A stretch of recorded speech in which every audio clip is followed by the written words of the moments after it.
character, Lloyd's Bank, all these characters, they're going to be put in front of a lot. Bank of America, Citicorp, Chase Manhattan, World Bank, they'll all be given their swords by the angels. And then the angels will say, here's your Lord, now go to war. And how long are they going to last? They're going to slit their own throats. Ya laytani kuntu turaba. Oh, would that I was dust. The Prophet ﷺ saw them on the Isra and Mi'raj drinking blood in a river, because that's the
By the early 20th century, the U.S. had already implemented and removed a few central banking systems, which were swindled into place by ruthless banking interests.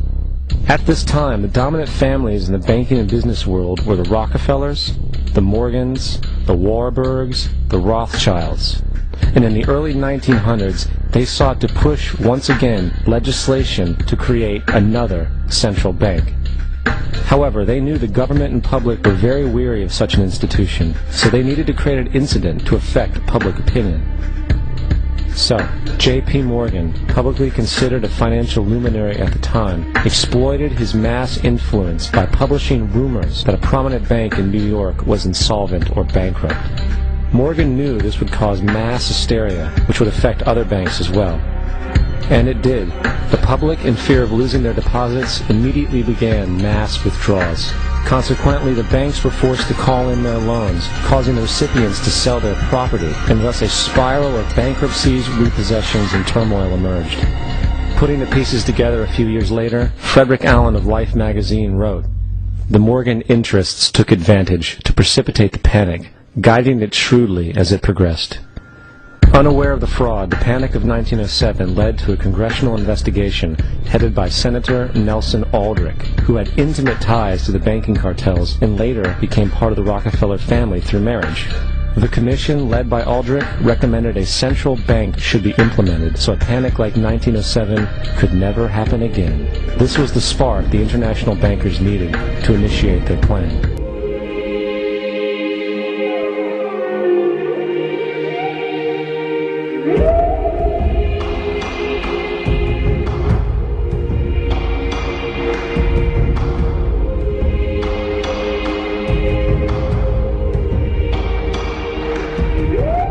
Now, the public was told that the Federal Reserve System was an economic stabilizer, and inflation and economic crises were a thing of the past. Well, As history has shown, nothing is further from the truth. The fact is, the international bankers now had a streamlined machine to expand their personal ambitions. It's alive! It's alive! It's alive! For example, from 1914 to 1919, the Fed increased the money supply by nearly 100%, resulting in extensive loans to small banks and the public. Then, in 1920, the Fed called in mass percentages of the outstanding money supply, thus resulting in the supporting banks having to call in huge numbers of loans, and, just like 1907, bank runs, bankruptcy, and collapse occurred. Over 5,400 competitive banks outside of the Federal Reserve System collapsed, further consolidating the monopoly of a small group of international bankers. Privy to this crime, Congressman Lindbergh stepped up and said in 1921, "Under the Federal Reserve Act, panics are scientifically created. The present panic is the first scientifically created one, worked out as we figure a mathematical equation."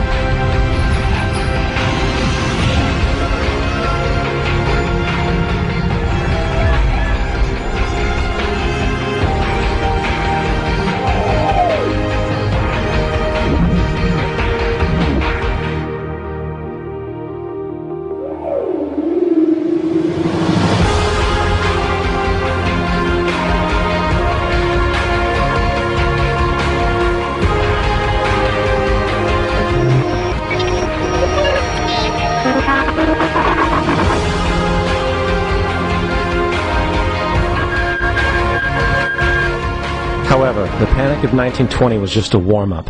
From 1921 to 1929, the Fed again increased the money supply, resulting once again in extensive loans to the public and banks. There was also a fairly new type of loan called a margin loan in the stock market. Very simply, the margin loan allowed an investor to put down only 10% of a stock's price, with the other 90% being loaned through the broker. In other words, a person could own $1,000 worth of stock with only $100 down. This method was very popular in the roaring 1920s, as everyone seemed to be making money in the market. However, there was a catch to this loan. It could be called in at any time and had to be paid within 24 hours. This is termed a margin call, and the typical result of a margin call is the selling of the stock purchased with the loan. So, a few months before October in 1929, J.D. Rockefeller, Bernard Baruch, and other insiders quietly exited the market. And on October 24th, 1929, the New York financiers who furnished the margin loans started calling them in masse. This sparked an instantaneous, massive sell-off in the market, for everyone had to cover the margin loans. It then triggered mass bank runs for the same reason, in turn collapsing over 16,000 banks, enabling the conspiring international bankers to not only buy up rival banks at a discount, but to also buy up whole corporations at pennies on the dollar. It was the greatest robbery in American history.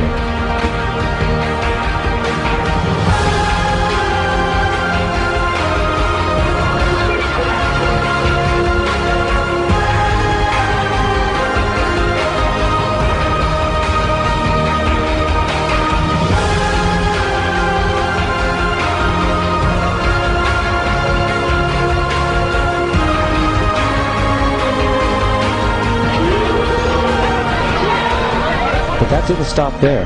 Rather than expanding the money supply in order to recover from this economic collapse, the Fed actually contracted it, fueling one of the largest depressions in history. Once again outraged, Congressman Louis McFadden, a longtime opponent of the banking cartels, began bringing impeachment proceedings against the Federal Reserve Board, saying of the crash and depression, "It was a carefully contrived occurrence. International bankers sought to bring about a condition of despair so that they might emerge the rulers of us all." Not surprisingly, and after 2 previous assassination attempts, McFadden was poisoned at a banquet before he could push for the impeachment.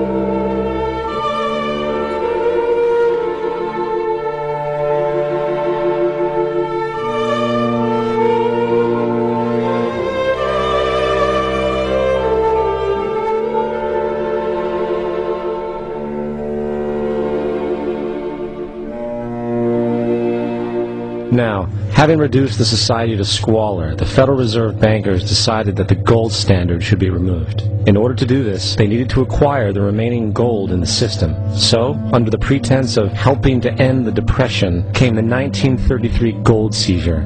Under the threat of imprisonment for 10 years, everyone in America was required to turn in all gold bullion to the Treasury, essentially robbing the public of what little wealth they had left. And at the end of 1933, the gold standard was abolished. If you look at a dollar bill from before 1933, it says it is redeemable in gold.